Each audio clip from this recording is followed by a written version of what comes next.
bienvenue dans notre moment d'exhortation et de prière. Le Seigneur nous a mis à cœur de pouvoir faire ici une petite vidéo chaque dimanche afin de pouvoir édifier l'église corps de Christ. Alors, j'aimerais commencer bien de la prière avant de pouvoir voir toutes choses.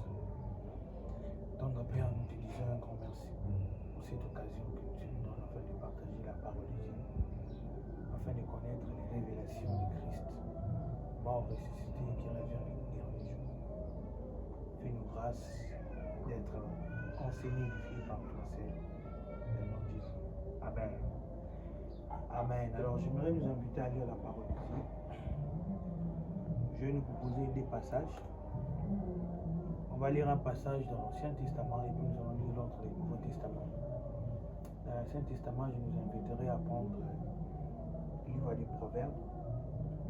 Proverbes chapitre 29, le verset 18. Il est dit, lorsqu'il n'y a point de vision, la version Louis II dit, quand il n'y a point de révélation, le peuple est sans frein. Ma version dit, quand il n'y a point de vision, le peuple est abandonné. Mais bien-aimé est celui qui garde la loi. Amen. Alors, je vais encore lire un autre passage dans le Nouveau Testament afin de pouvoir compléter la lecture pour que l'exhortation puisse être mise compris. Alors, nous sommes dans Matthieu chapitre 16, le verset 16. La Bible dit ceci. Simon Pierre répondit et dit, tu es le Christ, le Fils du Dieu vivant. Le verset 17 dit, et Jésus répondit et dit, tu es bien-aimé Simon Pierre, fils de Jonas, car la chair et le sang ne t'a pas révélé, mais mon Père qui est aux cieux qui te l'a révélé. Et je te dis aussi que tu es Pierre, et que sur cette pierre, sur cet édifice, je bâtirai mon église. Et une porte de séjour de mort ne pourront contre elle. Alléluia. Alors, j'aimerais nous partager pendant 20 minutes seulement de ces magnifiques thèmes que nous allons prendre un temps de parler sur les 5 choses ou les 5 révélations à connaître dans la science des saints. Alors, aujourd'hui, j'aimerais introduire, c'est ce que je dis, il ne serait pas très long parce qu'il sera question de l'introduction. Et nous avons lu des passages. Le premier, c'était dans Proverbe de l'Ancien Testament, là où Salomon dit, il explique que quand il y a point de révélation, le peuple est sans frein. Salomon montre en fait l'importance de la révélation et que nous sommes censés être révélés pour mieux faire notre parcours. Salomon explique en disant que la marche, mais la vitesse, la rapidité dans la course ne dépend pas des pieds, mais la rapidité de la course dépend des équivoques. D'où il voulait dire, dans un combat ou bien dans un combat spirituel, je ne sais pas moi quoi que tu traverses, les yeux a une grande importance. Une personne, peu importe ta force, peu importe ta taille, si tu n'as plus des yeux, si tu ne vois pas, même une petite chose, même un petit homme peut t'encoutir facilement. Alors Salomon dit quand il y a point de révélation, le peuple s'en prend. Donc, d'où la révélation est très importante dans la vie, non seulement dans la vie spirituelle, mais dans la vie humaine. Nous sommes censés être révélés pour mieux vivre. Et Jésus aussi, dans Matthieu chapitre 16, traite un problème très crucial pour notre foi avec ses disciples. Il dit, que dites-vous que je suis? Il cherche à savoir, que dites-vous que je suis? Il dit, les disciples ont répondu, on commence à dire, les autres disent que tu es ceci, tu es ceci, tu es ceci. Alors Jésus dit, que dites-vous vraiment que moi je suis? Alors Simon Pierre dit, tu es le Christ, le Fils de Dieu vivant. Et Jésus regarde Simon, Pierre, et lui dit, toi aussi, tu es Pierre.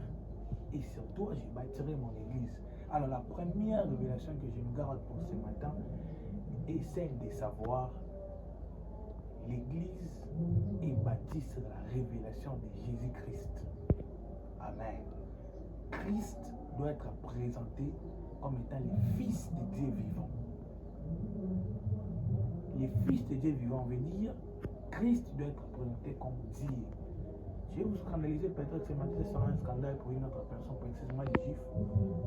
Les Juifs ont tué Jésus, non, parce qu'au-delà de tout ce qu'on peut dire, sa mission, quoi que ce soit, Jésus a été crucifié parce qu'il se disait qu'il était le fils de Dieu. C'est ce que les gens disent. Et dans le judaïsme, celui qui dit qu'il est le fils de Dieu, automatiquement il se dit qu'il est Dieu. Alors, l'église doit être fondée. La première chose que les saints sont censés connaître est que Jésus est Dieu. Je vais vous dire une chose, toutes les choses qui existent, que ce soit les choses invisibles, que ce soit les choses visibles, toutes les choses sont émanées de la personne de Jésus-Christ.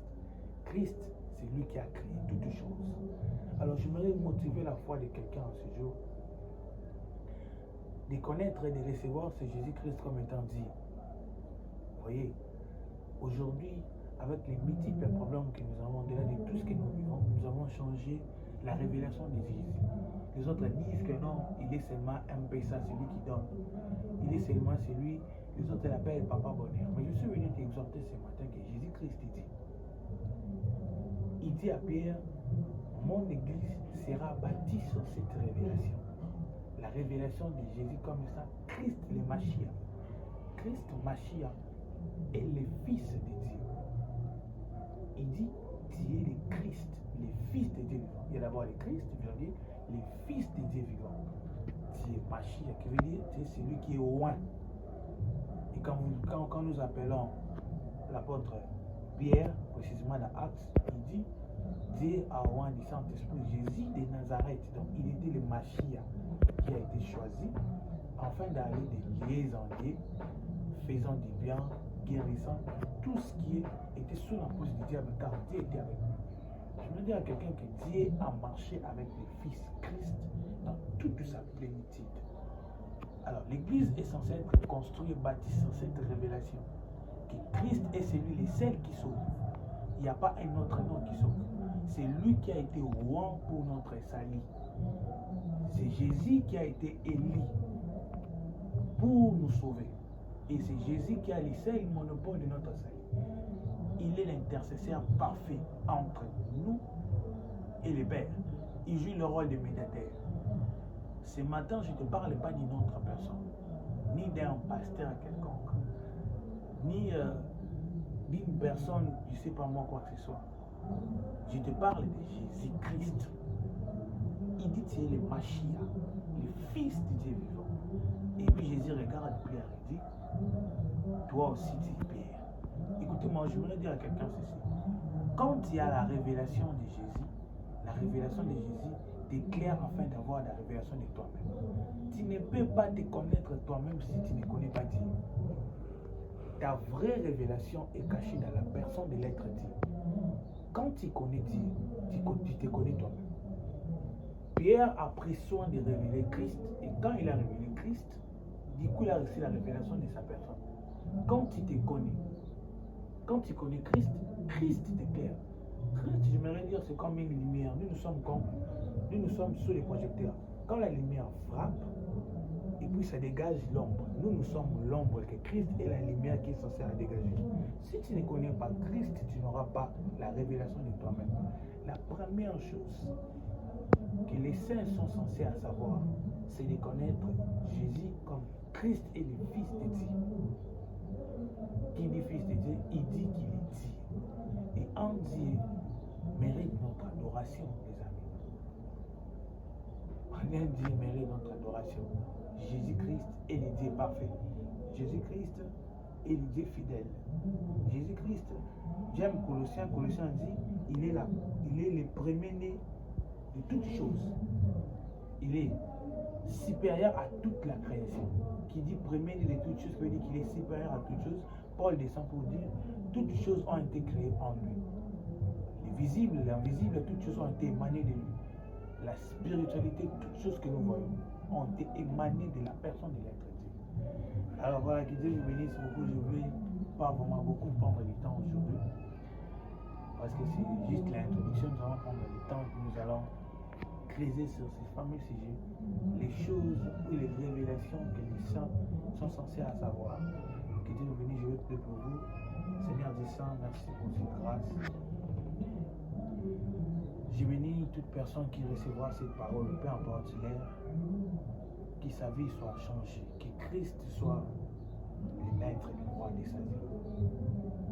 Au-delà de ce que nous avons dit, au-delà de tout, que ta parole produise quelque chose dans nos cœurs. Dans le nom de Jésus. Amen. Gloire à Dieu. Retrouvons-nous à la prochaine. Merci beaucoup et abonnez-vous.